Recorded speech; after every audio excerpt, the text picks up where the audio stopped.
De acordo com o entendimento do Supremo Tribunal Federal, o Congresso Nacional terá que decidir sobre o rateio do Fundo de Participação dos Estados, o FPE.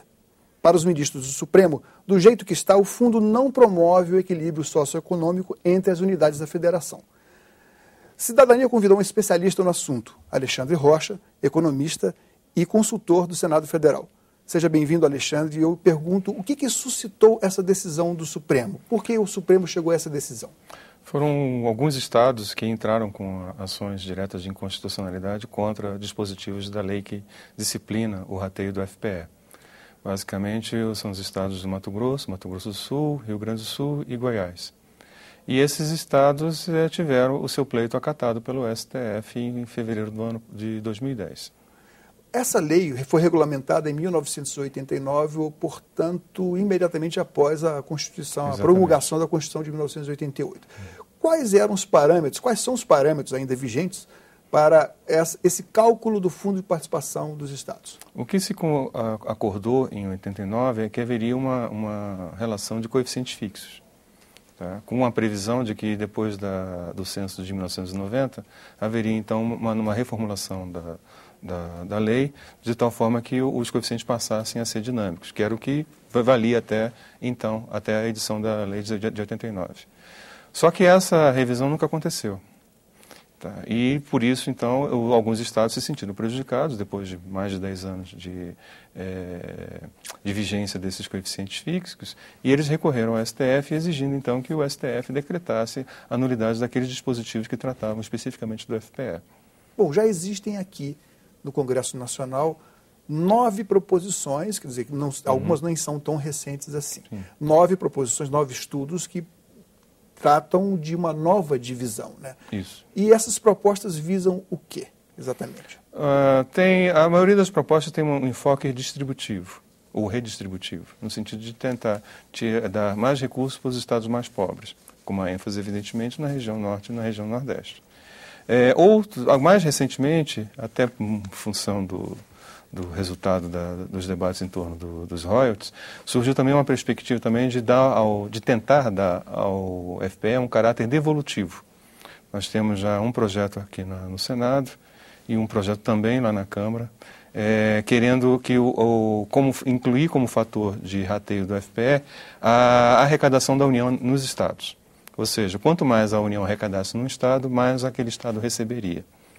É possível agrupar, ou seja, colocar em conjunto algumas dessas propostas? Há vários pontos em comum entre as propostas.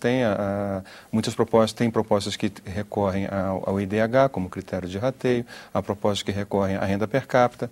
Tem uma proposta diferente em relação ao uso da renda per capita, que é uma proposta que usa a renda domiciliar, que é a única proposta que adotou a renda domiciliar, que é uma proposta recente do senador Ricardo Ferraz.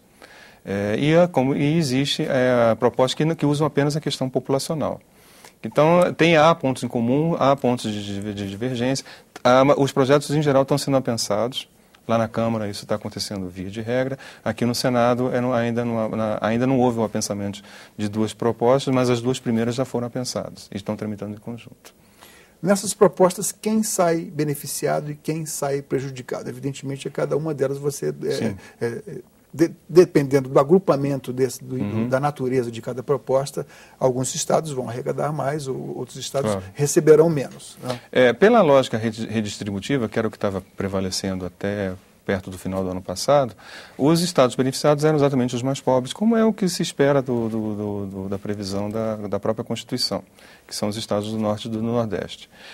Como resultado dos debates em torno dos royalties, surgiu então a perspectiva de um critério devolutivo. Aí quando entra o critério devolutivo, aí os estados mais beneficiados passam a ser exatamente os estados onde existe mais arrecadação. Tá?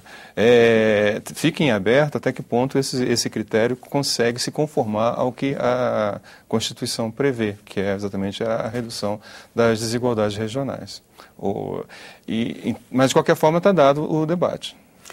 Como ele é hoje, como a distribuição, melhor dizendo, como a distribuição do Fundo de Participação dos Estados está hoje, ela beneficia percentualmente as regiões, em que números? Ah, sim.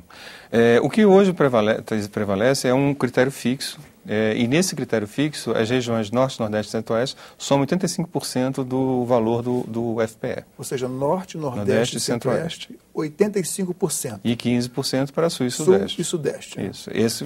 Quando você soma as várias partes de cada estado, você chega exatamente a esse resultado. A própria lei já prevê esse rateio, 85% para alguns e 15% para os outros, mas quando você soma as partes, o resultado é exatamente esse. Agora, alguma dessas propostas prevê alguma mudança radical nessa distribuição regional? Existe, não.